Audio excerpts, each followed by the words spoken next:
Hello, everyone, and welcome to a very special Pro Soccer Talk live as we count down the final minutes of the January transfer window. I'm Joe Prince-Wright, your host, down here in Florida in the USA. Delighted to say, as always, I'm joined by Nick Mendola in Buffalo, New York, and Andy Edwards in Kansas City. Gents, really intense end to this window. It's been a slow burner throughout the month, but this is going to be fun, I think, as we look at the deals filtering through across the Premier League, and we're going to discuss it, give our analysis on the deadline day deals, all the moves in January, and of course, answer everyone's questions. Send your questions in for us. Any kind of questions you have, we'll get to them. I can see a lot coming in the comments already, so let us know the deals that you're excited about. Anything you want to ask us about these late flurry of deals, we'll be happy to answer that. So firstly, Nick, you've been on shift on PST throughout most of the day over on Pro Soccer Talk at NBCSports.com. How are you feeling as we enter the final, 28 minutes or so? Because there's been some deals that have been rumbling away for a long time now, and it looks like a couple of the big ones, especially Enzo Fernandez, are just about to get over the line. So that's exciting, right? Yeah, that's the one you want to talk about, and yet I cannot help but think about what might have happened in the title race, given what Man City is allowed to walk out the door and what Arsenal has brought in the door. Very, very interesting day for that battle for number one. Absolutely. Andy, what about you, mate? There's a flurry of deals, shall we say, with teams who are battling for things up and down the Premier League. But some really big moves involving a couple of big teams like Nick's mentioned there, and some surprising ones with very experienced, top quality international players all of a sudden on the move on deadline day. We love it. Yeah, I think it's an interesting point that Nick makes there, and it makes me wonder, why is that happening?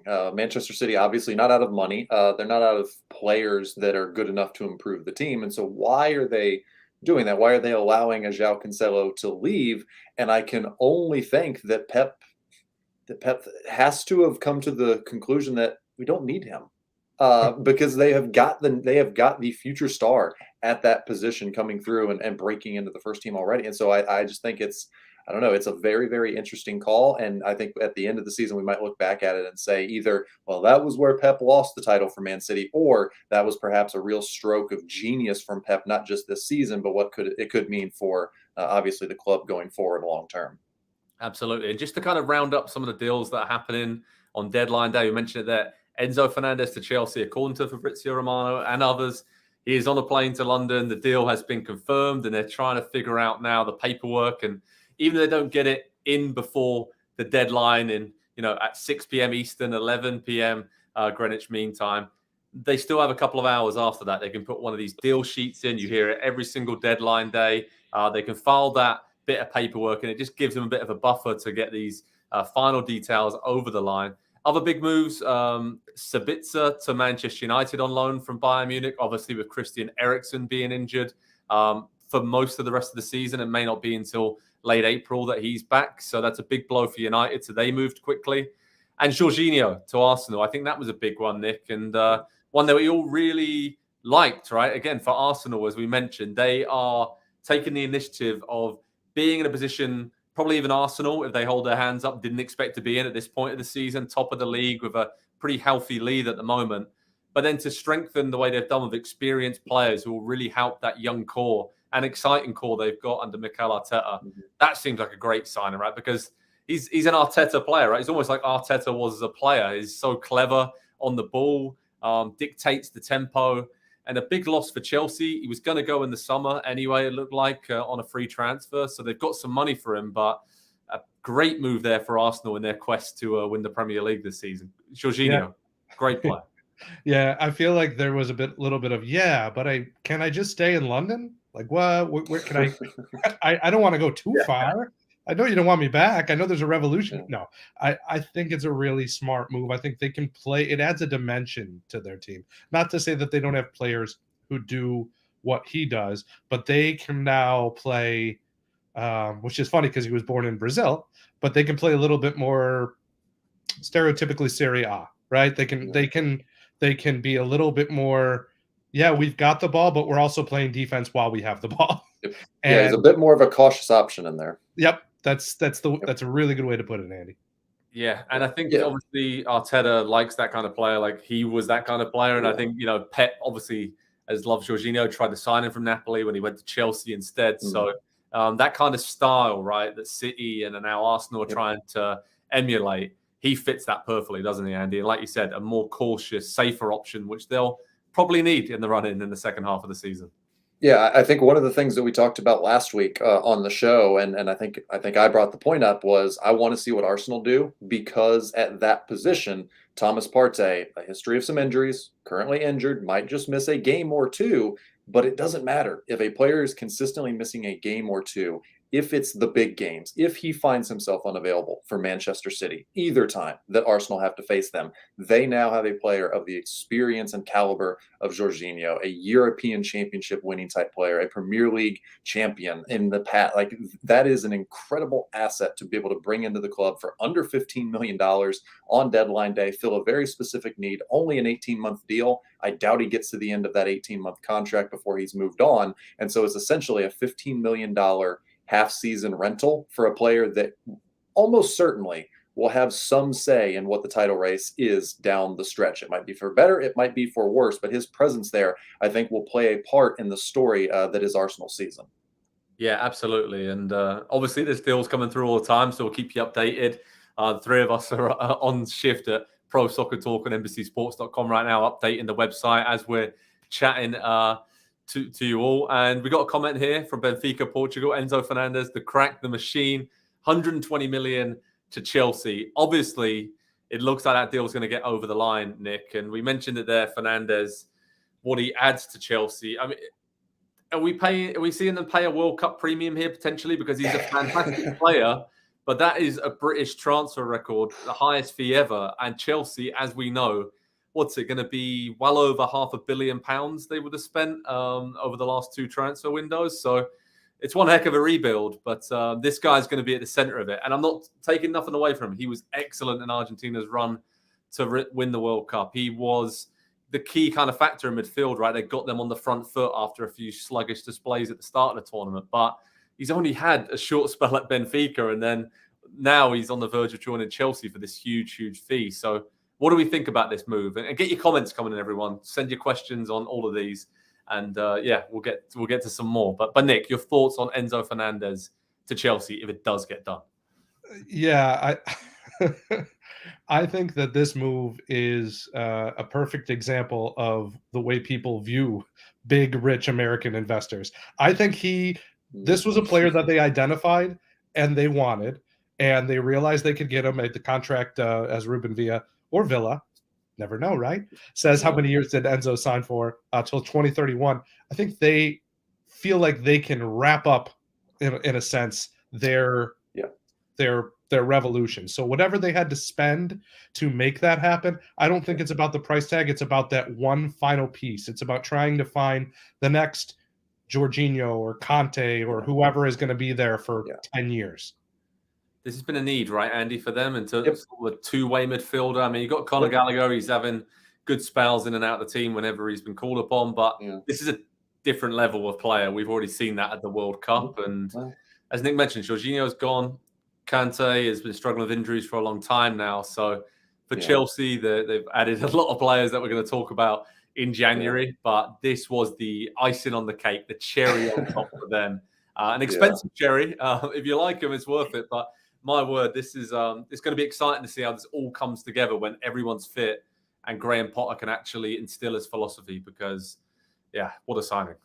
It's a bit risky, isn't it? And you mentioned the World Cup premium, 9 figures for a player who we've seen 6 months in Europe, and a great 6 months. And obviously the World Cup exploits are weighing into this heavily. It does make me question who is backing and pushing through and signing off on this transfer. Whose idea is this, I guess, is what I'm saying. And if it's the new owner who's come in and, as you say, Joe, spent $500 million already in 2 transfer windows, then I do wonder if somebody's maybe getting duped a bit here by a World Cup premium price being paid. And so I think he's a great player. Obviously, his potential is incredibly high. And if he reaches anything close to it, then he will probably be one of the best midfielders in the world. But I think that to spend that kind of money, I need more than a half of a season of consistency. And that's the big thing. He will have very high peaks in the Premier League early on, and he will have some very, very low lows. And learning to balance those two things and close the gap between the two is going to be the biggest issue he's going to face. But it does fit perfectly the need. It says to me they're moving on in the summer from probably everybody they can in the midfield. N'Golo Kante probably going to leave the club, get that contract off the books. And then anybody else that has value in there, move them on for a small fee, or potentially, as they did with, or as we saw with Spurs with Matt Doherty, just kind of letting a player go for nothing to get them out of the club. So certainly a revolution, I think, is the perfect word for what's going on at Chelsea, because they're going to look a lot different next August than they did this August when the current season began. That's for sure. Absolutely. And there's some good comments coming in about some other deals that are developing late in the window. So, we got It's Kiash here saying, is Sabitzer confirmed? As of right now, it's not confirmed. He has traveled from Munich to Manchester to have a medical paperwork, etc. Looks like that's going to happen on loan. And Nick, over the years, you've watched a lot of the Bundesliga. Obviously, the move to Bayern hasn't quite worked out for him, but this is a player that seems to be linked with a Premier League move for most of the last few years, and a lot of big teams have looked at him. This is a good, savvy fit for Man United, it would seem, to add an extra body in midfield with Fred and McTominay. The other options there, aside from Casemiro, it's going to be one person to play alongside him, right, in that engine room. But Sabitzer just, would add a little bit of extra class, similar to Eriksen in some ways. Obviously, you can't replace the quality of Christian Eriksen, but this would be a good one if United get it over the line, and obviously something they maybe had to act really quickly on because the severity of Eriksen's injury didn't really come up until very late in this window. Yeah, my only question with this move isn't will it work? It's will it work right away? Because it's the adaptation to another league. It's resettling in another place. I think Bayern has used him differently than he was used at Leipzig. He is much more defensive. He's very much in a Leon Goretzka role as opposed to a free shooting guy, because this guy he'll love to take a shot from distance. I think he's a really, really good player. And if there's an option for them, if it first of all, if it kicks on right away, it's great. Honestly, if it kicks on right away, it's great. If not, I would be surprised if Erik ten Hag isn't saying, Marcel, listen, let's see how this goes, but we're thinking about you long term. Absolutely. And Andy, what are your thoughts on him? Is this a good, again, sensible bit of business for United? Obviously, Veghorst coming in as well, and it doesn't upset the apple cart too much. They're not, they're just players who are going to be happy to be part of the unit and part of the team and help them fight the fronts, right? I could see him having an important role in this team. I really could. And having an opportunity to showcase himself on the back of a disappointing time at Bayern, like you say, and showing, maybe it's not Manchester United, but getting to showcase himself at that level for a team that's fighting to get back into the top four of the Premier League. It's a great stage for him to not revive his career, but to, boost it back to where it was when he left Leipzig. It seems like a great fit style-wise. He can do a lot of the same things that Eriksen can do. Maybe not as good on set-piece delivery, but he will be a bit more of a goal threat from open play. And so I think finding the right balance between him and Bruno could be a bit tricky when they play together. But if Casemiro remains healthy and he can really hold down that spot behind them, then it makes Manchester United look, I don't know, certainly the third best team in the Premier League to me. And I think you could even make a case that just on talent and they're building depth, even with a player like Eriksen going down. This is incredible a piece of emergency transfer business I can ever imagine a club doing on such short notice, and to get such a perfect fit for a player who's going to be very motivated and have a lot to prove. It seems like just a perfect deal for everyone. Absolutely. And of course, Erik ten Hag has done a wonderful job, and it maybe we're now seeing the pull of Manchester United, plus having a sensible, good coach to work under, and there's a clear plan and identity. Now we're seeing players realize that, and it's all slotting into place quite nicely for Manchester United. Talking about deals slotting into place nicely, Albert Samuel Lokonga has gone to Crystal Palace on loan from Arsenal for the rest of the season. And that seems like a very, again, sensible, solid move, a very Crystal Palace kind of move. They needed a bit of extra cover in the holding midfield area. He's done okay whenever he's played for Arsenal. I think it's just been quite a big step quite early in his career. I remember the start of last season, right, when he was chucked in at the deep end and really struggled, but, never really embarrassed himself or disappointed anybody, but he's just not as good as Thomas Partey and Xhaka. And then obviously they're bringing in Jorginho. So that one makes sense for Arsenal and for Palace as well, right, Andy? Yeah.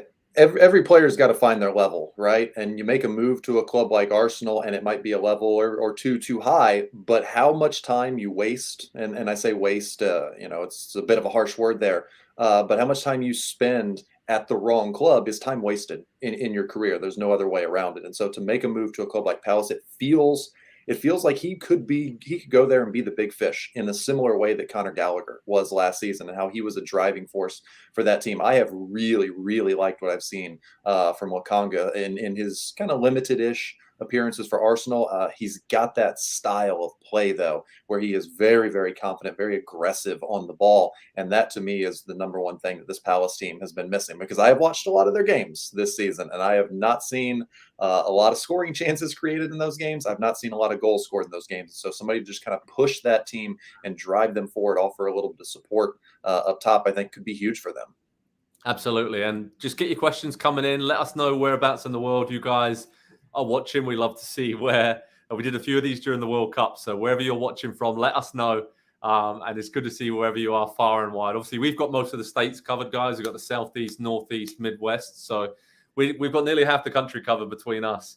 But get your questions coming in as we get right into the end. What we got? Just under 15 minutes to go now in the January window. And of course, with those deal sheets, there'll probably be deals trickling through throughout the rest of the evening over here in the East Coast of the States. So basically, head over to Pro Soccer Talk and NBCSports.com when we're done here, because we'll keep you updated on all the latest transfer news and analysis and figure out who did the best business, who needed to do more, what were the best buys, etc. But Jeremy Johnson's got a great question here, Nick. I'm going to direct this to you as our resident Newcastle expert here at PST. Does Anthony Gordon keep Newcastle in the top four? And congrats to Newcastle, by the way, mate, beating my Southampton side in the League Cup semi-final just before we went on air to reach a Wembley final for the first time in well over a couple of decades. So well done to Newcastle. But in terms of Jeremy's question there, what do you think about Gordon coming in at Newcastle? Because some would say, was that a need they needed to fill? But he's a very good young player. Well, I'm not sure, to be honest with you. I think he has a load of potential. I think Eddie Howe is the sort of guy who loves sort of rambunctious fighters, for lack of a better term, like Gordon. But as to the question of, does he keep him in the top four, he won't be the piece that decides that. Honestly, I hate to say this because the margins are so slim, but Bruno getting a red card today and missing 3 straight Premier League games might be what keeps them out of the top four, because he is, honestly, he might be the most pound-for-pound valuable player to a team in the Premier League this year. Absolutely, yeah. Andy, what are your thoughts on Anthony Gordon? Because for a long time we thought he was going to go to Chelsea. Obviously, Everton, nobody at Everton's had a good season, but him in particular has really kind of fallen off it after being really influential in keeping them in the Premier League last season. So it's been quite a surprise, given all of the interest in him from so many teams over the summer. Then hasn't really done anything this season, but maybe that's more about the club he's at and the sort of drama behind the scenes at Everton than Anthony Gordon as an individual. Because when you look at it, when he's on his game, he is the kind of player that fits into an Eddie Howe system very, very well. Yeah, I think that's probably a big part of it. I also think they need that. So Miguel Almiron is leading them in goal scoring in the Premier League this season, which I didn't know, by the way. I just learned that as we were sitting here. 9 goals for Miggy. Unbelievable. Love to see that from obviously the former Atlanta United guy.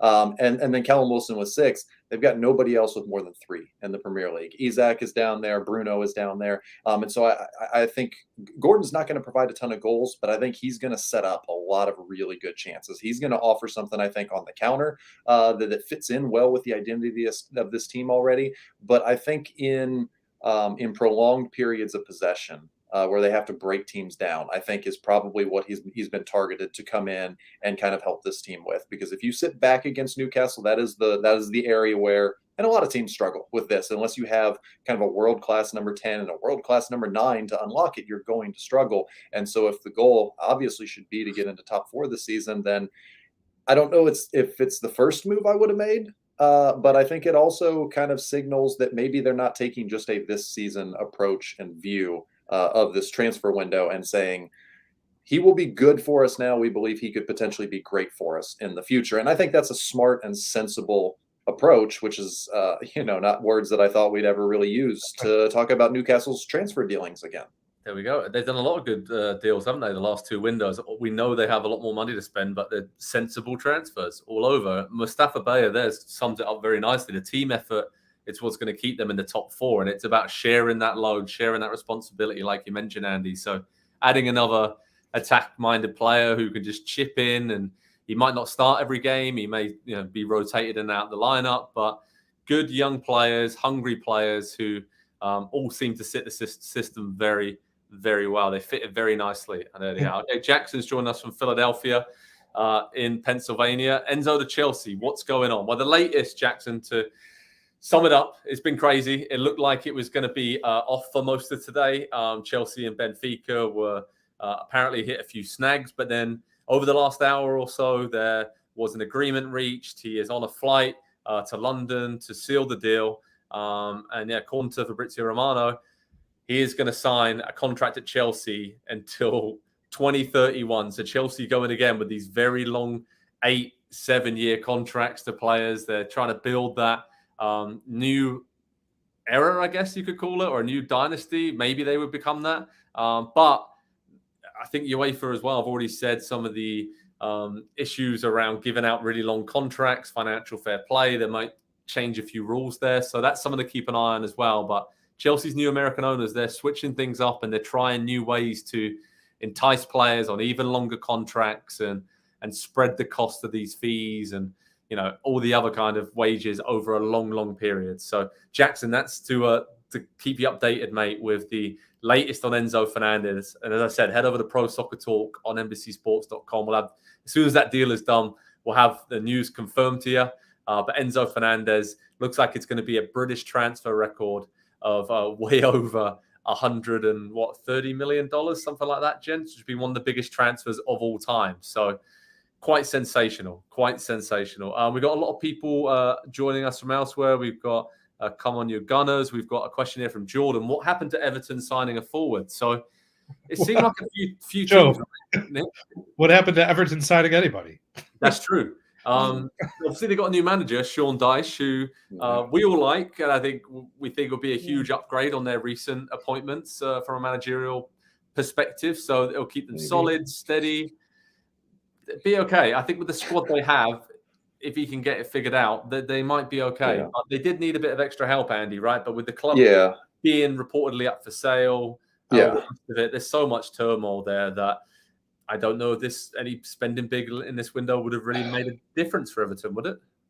No, I don't know. I don't know. All of this would have been, by the way, and I think this is important to point out, all of this would have been communicated to Sean Dyche during the interview process that there's probably not going to be a signing. He's not, negotiating with Farhad Mashiri on, I don't know what day, Friday of last week, knowing the deadline is on Tuesday and just wondering, maybe we'll get some signings, maybe we won't, and signing, his career into something without any. So he knew this and he took the job anyway. So it makes me wonder a little bit, how low was Sean Dyche's stock that he that's a tough job to take. That's a tough job to sell as Mashiri, the owner, to get someone to come in and take that job. So it's obviously a very worrying sign for Everton, knowing the financial situation the club is in, knowing that the stadium is coming online here in the next year or two, and what being relegated from the Premier League would mean while opening a new state. The next 18 games I think they have left are really, really going to determine, I think, a long period of Everton's history and future. Absolutely. Got some other breaking news here from, Mustafa is asked the question here, what about Ziyech? And we have from ESPN reports that Chelsea and PSG have agreed a loan move for Hakim Ziyech until the end of the season. No option to buy.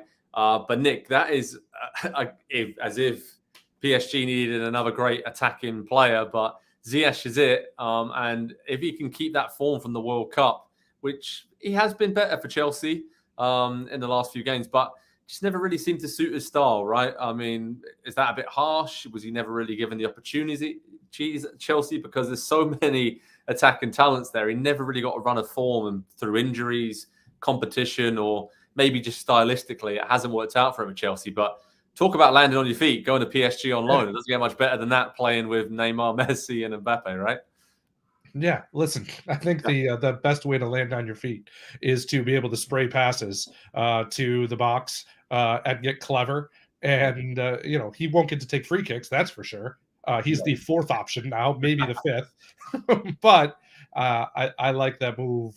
I like that move a lot for him. Listen, I think we can't really judge Chelsea until about 3 years from now. I've given up on judging them. Like, whatever happens, they've signed a lot of young players who fit a certain profile. But this is a club that's supposed to stay in the Champions League year after year after year, and signing young players isn't the way to do it. Joe, one quick thought, because I gotta get my thoughts in on future Olympic curler Sean Dyche. He's gonna walk in there with Michael Keane and Dwight McNeil and James Tarkowski. And if that's going to be a pretty easy way to start to bet in his system, I honestly do think they're going to be fine. I don't think it's going to be an easy sort of fine, but I think they'll pull out of that. And you know what, center forwards, Dominic Calvert-Lewin, get your forehead ready. Yeah, exactly. I was thinking this the other day. It's going to be 4-4-2, solid, simple, but very Dyche, very Burnley, and it's going to be exactly what Everton need, I think. And they have the players. If Calvert-Lewin could stay fit, whipping crosses in, and yeah, very similar to what was asked of Chris Wood and Ashley Barnes, right, for all those seasons. Ashley Barnes is the worst. Absolutely. All right, just 5 minutes, less than 5 minutes to go now until the January window shuts. So the clock is ticking. Get your questions coming in. There's so many, so thank you so much, everyone, for joining us for this very special Pro Soccer Talk Live. Jeremy Johnson with another question here. Cheers, Jeremy. Thoughts on Weston McKennie to Leeds United States of America? That's what we call them now, right? Or are we calling them Major Leeds Soccer? Or I don't know exactly what we're calling them. But Andy, your thoughts on McKennie? Because we thought he'd move, and obviously Juventus' situation kind of needed him to move. Do we like this one for him at Leeds? Because he's going to play pretty much every week, right, at Leeds, you would imagine. So as long as he's fit, he's going to be playing in the Premier League alongside Tyler Adams, alongside Brendan Aronson. And for the US men's national team perspective, to have that trio playing week in, week out in the Premier League together, that's a great thing. But is it a good thing for McKennie's career? I think we're going to find out. I think we'll probably find out pretty quickly as well. I'm very curious and interested to see how he develops at Leeds, because there are some holes in his game that I think will make life difficult for him to begin. I think fitness has been a bit of an issue at points during his career, and the style that Leeds have played this season. And maybe it's a bit of a move away from that by Jesse Marsch, maybe looking to build something that's a little bit more sustainable long term, and realizing that the defensive issues that they have had this season and last year after he took over as well need to be resolved. And that's maybe a complete change in style of play. Or maybe we're going to see a fully formed and committed and fit Weston McKennie, and who knows what that could be. That could be the most incredible development for the U.S. men's national team in a long, long time, if he can become that type of player more consistently, more regularly, without those big drops in between his best showings. Because when he's at his best, he is a very, very, very good player, a Premier League quality player, but he does go missing quite a bit. And so finding that consistency will be very, very key. And Nick, before I come to you on Weston McKennie, a bit of breaking news here. Pedro Porro has signed for Tottenham from Sporting Lisbon. Obviously, the defender that Antonio Conte really wanted out wide. They let Doherty go. Porro's come in. They've been chasing him from Sporting Lisbon for a while now.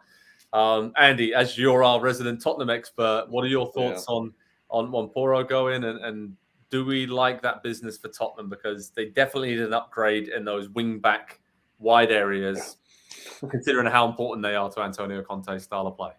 Well, he sure can attack, can't he? He's a very, very good attacking wingback. It doesn't appear that he does much defending. I'm looking at some of the numbers here. 90th percentile in everything, attacking-wise or better. 99th percentile in a lot of it.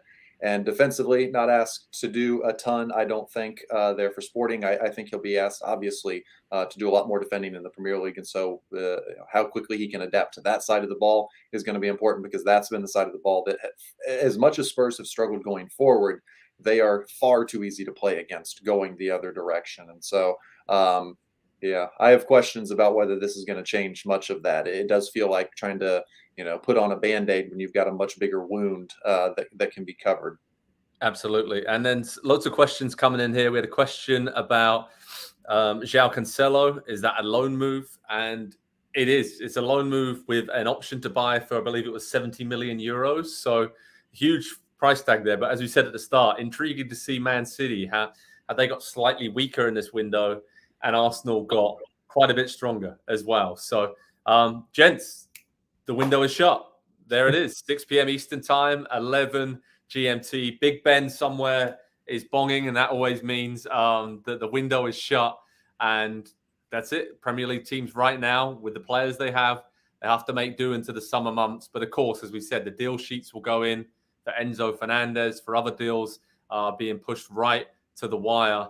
And we're going to see over the next few hours, I'm sure, a few more deals trickling in. So head over to Pro Soccer Talk on NBCSports.com, everyone, to keep up to date with all the latest news. We'll have you covered, as well as joining you for this live Q&A.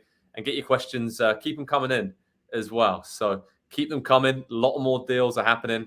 And gents, I just wanted, now that the window is officially shut, I want to kind of switch gears a little bit and just talk about which Premier League clubs have done the best business. Obviously, for the January period overall, there's only one team that's really dominated, and that's Chelsea. With the massive amounts of cash they spent. Again, it's over £500 million in the last couple of transfer windows they would have spent if this Enzo Fernandez deal does get over the line as we expect. So, Nick, what were the best moves of the January window for you, or the most important ones, or the ones where you were like, you know what, I really love that for that club or that player? Ooh, good question. I like João Felix despite the red card. I really do. Yeah. I think he's something that they are missing at Chelsea. I guess I want to say that I like what Leeds and Forest did, but Forest has bought enough players for about 6 different teams. And I don't want to go small sample size here, but that Danilo, the 21-year-old defensive mid, looks like he might be just what they need to settle things down. So, yeah, I don't know what really is standing out to me, other than, by the way, let's point this out, I love that Leicester City bought someone who played his last soccer for Syracuse University. Yeah, and then loaned him out, right? But he's one for the future for sure. So, yeah, a lot of crazy deals, a lot of good deals, a lot of eye-catching ones over the month, Andy. Who do you think did the best business? We mentioned Arsenal quite a bit. They've probably done the most sensible and the kind of ones that really improved their squad where they needed to do it. Are they the big winners of January for you? Yep. Yeah, they made the adult decisions this transfer window, and Arsenal have almost never done that. And I don't say that as an insult. For years they needed a six. The same thing that we've talked about with Manchester United, and they signed a new striker on deadline day every year. They signed a new winger for 80 million on deadline day, and they just ignored what they needed because it wasn't the flashy thing, it wasn't the fun thing, it wasn't gonna, whatever. The social media reaction wasn't going to be the same for a boring defensive midfielder as bringing Pierre-Emerick Aubameyang back on a new contract. And they always made the wrong decision. And it feels like something has just completely changed with how decisions are made at Arsenal. They're running it very, very smartly. You go out and get Jorginho just before the deadline. You bring in Leandro Trossard, a couple of perfect, very versatile depth pieces for a squad that's already pretty solid and complete, doesn't need fixing or changing, just needed a little bit of something added to it. And it feels like they went and did it. And when you look at the other side for Man City in the title race, you just wonder, the more I talk about it, and as I talk, I think I'm buying into Arsenal being the favorites now. And that wasn't the case before. Absolutely. And some intriguing news from Nottingham Forest. Keylor Navas apparently is joining, according to Fabrizio Romano. So that is another decent little move from Forest as well, Nick. Like you said, to your point, they've done good business. Late in the window, we've seen, likes of Fulham, Southampton, Bournemouth, all kind of making moves throughout January, and then a flurry of deals to kind of save themselves or push themselves into a better position in the league, like Leeds have done as well. So Nick, is there any other teams or any deal that you really liked? Because you said João Felix was your favorite one. I think for me, I think long term, I just cannot see past Mudryk actually at Chelsea as well. I really have liked what I've seen from him in his opening few games, and I just think it's not going to be great news for Christian Pulisic, I don't think, with our US hats on, but he is electric and is going to be extremely exciting. We all questioned them spending that amount of money on him, but I really like that signing. But any others for you that have really stood out this month? Acuna from Wolves as a loan move to see if they like what they have there. I think Wolves probably, along with Bournemouth, excuse me, are among the teams that we absolutely needed to see an influx of talent. I don't think with the Cherries that they did quite as much as you would have liked them to, but they at least gave themselves a chance with attackers. And assuming again, Andy mentioned it, and I want to phrase it the exact same way. Assuming the Sabitzer move happens the way that they acted, I mean, that tackle from Andy Carroll was 3-4 days ago, and they lined up a world-class, almost for maybe a little bit tougher even replacement. Yep. Absolutely. And really good question here from Michael Aladipo, just to kind of change gears, boys. And it's, Liverpool will be fighting for relegation by the end of March. I mean, that seems a little bit harsh, but what he's suggesting there is, aside from signing Cody Gakpo, obviously pretty quiet month for Liverpool, when maybe they needed that midfielder, maybe they needed that big money signing. But again, with the ownership situation, Andy, kind of being a bit up in the air, they're really not going to spend that huge amounts of money on a Jude Bellingham that they've been linked with until the situation's figured out. So I guess what I'm going to talk with and changing gears is, are Liverpool one of the teams that you look at and say, you needed to do more in January to get themselves in the top 4 picture? Or there's a lot of teams out there, we mentioned Everton as well. You probably needed to do more to get yourself further up the table, and you didn't do the business that was needed to be done.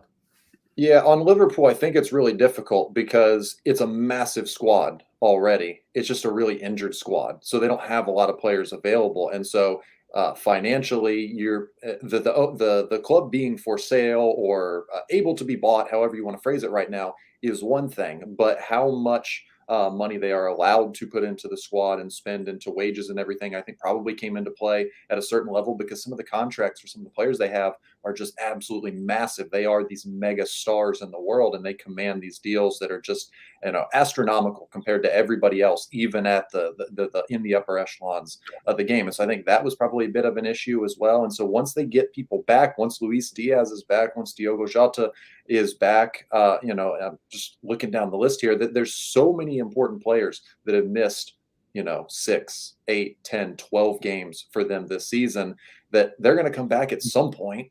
And then you bring in a bunch of new signings, and then somebody's not playing, and then somebody's value decreases and goes from being, we could sell this player for 60 million. Now we can only get 20 million. And so you just have to, the value of their assets right now, they have so much value that's out injured and unavailable to play. And you can't just keep buying and spending and adding on top of that and ignore what has already been spent and bought, invested into it, because that value then takes a massive hit. So it's an unenviable place that Liverpool are in right now.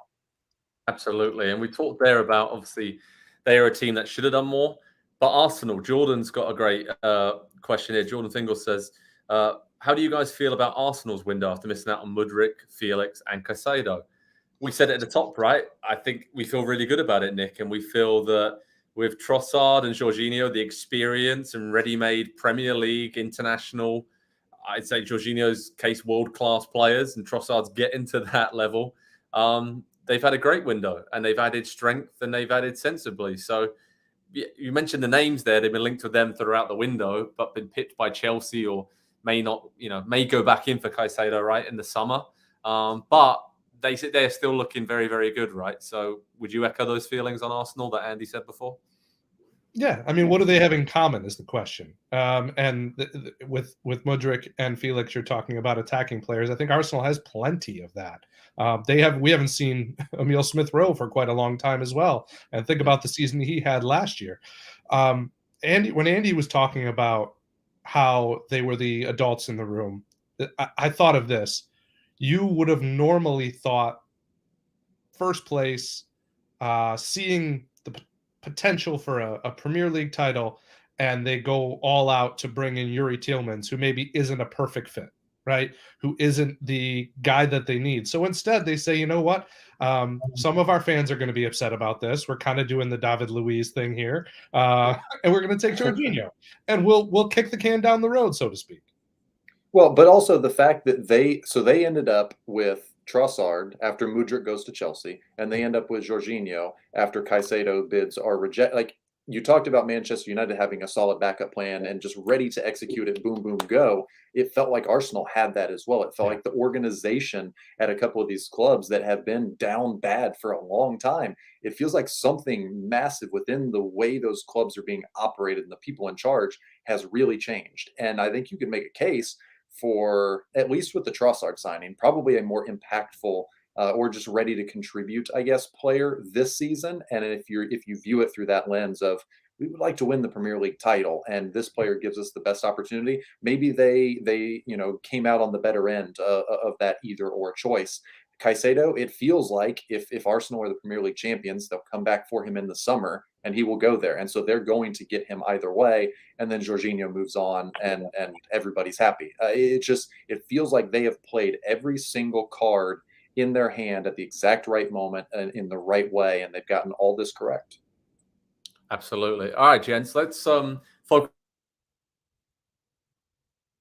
I'll tell you what, Andy, one of the things that I've been thinking about when it comes to the Premier League is dealing with Liverpool is really interesting, because if we know that the Jorginho move was out there, then it's extremely curious that, and maybe he just didn't want to move 2.5 hours away or whatever that distance is. I know distance in the Premier League is very different to people like you and I, where you're in Kansas City and I'm in Buffalo, and that is, I don't know, is that the entirety of England away from each other twice?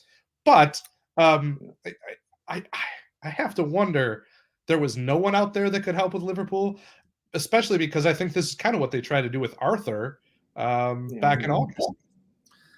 Hi, guys. Sorry about that. I'm back in the room.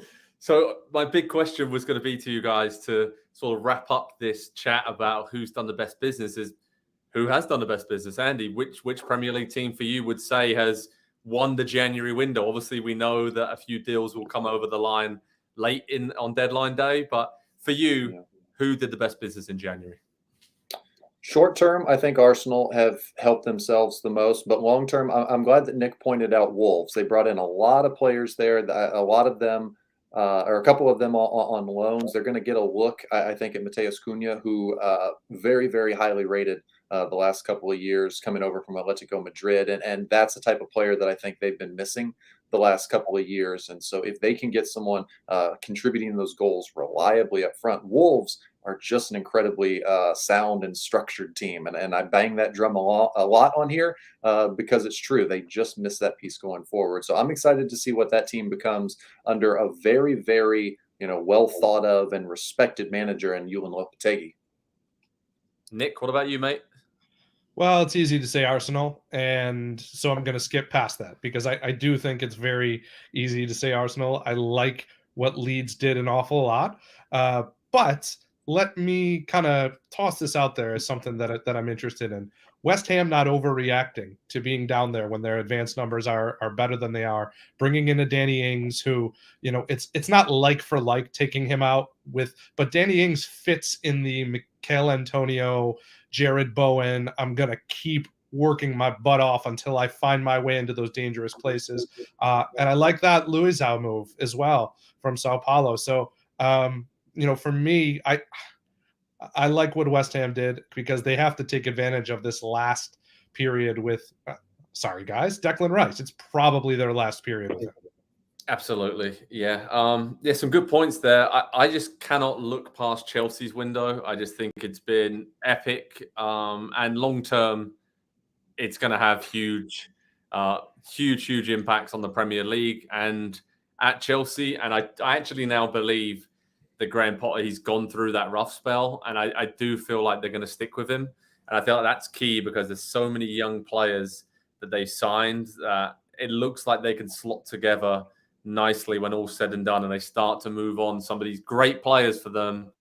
But there are a lot of players now coming towards the end of their careers at Chelsea. So once they clean it out after this huge injection of new players and cash, then I really like where they're at. Arsenal as well. You guys mentioned it. Savvy window. Manchester United, savvy reactive window to the Ronaldo situation, the Eriksen injury. Just brought in extra experience. And I just can't look past London. Andy, you want to add a point? Yeah, no, I want to chime in with one final question for you, Joe. What do we make of Southampton? Enough to keep them, maybe not keep them, will it be enough to keep them up or keep them in a strong fight against relegation? Because it felt like they left it pretty late, made a flurry of signings that will probably improve the team, but how quickly? Yeah, of course. They needed extra attacking players, basically. They have been quite good up until the final third, and they need to be on the front foot in games a bit more now. And I'm surprised that they're still within touching distance. Was it only 2 points from safety at this point? So I think now it's not like they cut adrift. So they did need to spend big. And it looks like the two deals that they're going to make for Suleimani and Unuchu from Genk, striker, winger, direct, powerful, get the ball into the box, kind of the Graziano Pella replacement they never had. I'm more hopeful that they've actually spent the money. It's got over $50 million on deadline day for those two strikers. If those moves are going to go through, so it looks like they're giving themselves a chance, Andy. That's all I can say because down at the bottom is so tight. If you go, Leeds, obviously Wolves, Everton, 3 points off of 14th. They are in last place and 3 points out of almost mid-table. Exactly. So it's the hope that gets you, right? I think we can all say that of our teams over the years, but they definitely address their needs late on in the window. I think most fans at this point, if your team does make a big sign on deadline day, one of the comments is, that's great. The question is, could we not have done this sooner? Like, could we not have But, they've given themselves a chance, I think, Andy, to answer your question. But thanks, everyone, for your questions throughout this very special transfer deadline day live show here at Pro Soccer Talk. Remember, head over to Pro Soccer Talk on NBCSports.com for all the latest news. We round up the deals that are happening late in the window. We'll have analysis and reaction to all of that. And of course, the big news to wrap up that on deadline day. Enzo Fernandez to Chelsea. Looks like it's going to get over the line for a British transfer record of close to $130 million, which is incredible. What a crazy rise for him, the Argentine midfielder, over the last year. Hakim Ziyech to Paris Saint-Germain on loan. Arsenal not getting Caicedo, but getting Jorginho. That was massive for them in midfield. And Sabitzer finalizing his move on loan to Manchester United. Those are some of the big deals around on deadline day. And of course, the Premier League's back after the FA Cup break last weekend. So we'll have you covered on PST with all the latest how to watch information, preview, team news, analysis, reaction. Head over to Pro Soccer Talk at NBCSports.com. You can see it on the banner underneath us there. And the three lads on the screen will have you covered with all the Premier League action for this weekend and the rest of the season. We can't wait to really kick in now once we know all of these signings are confirmed and see which teams have which players and how that's all going to stack up, right, lads, in the final months of the season. So this has been a great show. Thanks to Andy for joining me from Kansas City, and best of luck to the Chiefs, Andy, in the Super Bowl. And thanks to Nick from Buffalo for joining me, and from here in the USA as well. I'm Joe Prince-Wright, your host. It's been a pleasure. Thanks, everyone, for your questions. Thanks to our wonderful producer, Humberto, for doing all the great work behind the scenes. We really appreciate him, and we really appreciate you all watching. So we'll speak to you soon across our platforms on NBC Sports. But head over to PST for the latest on deadline day and transfer news. Thanks, Jordan. Thanks, everyone. We'll speak to you all very soon indeed. Cheers, guys. Thank you, John Joe. Absolutely.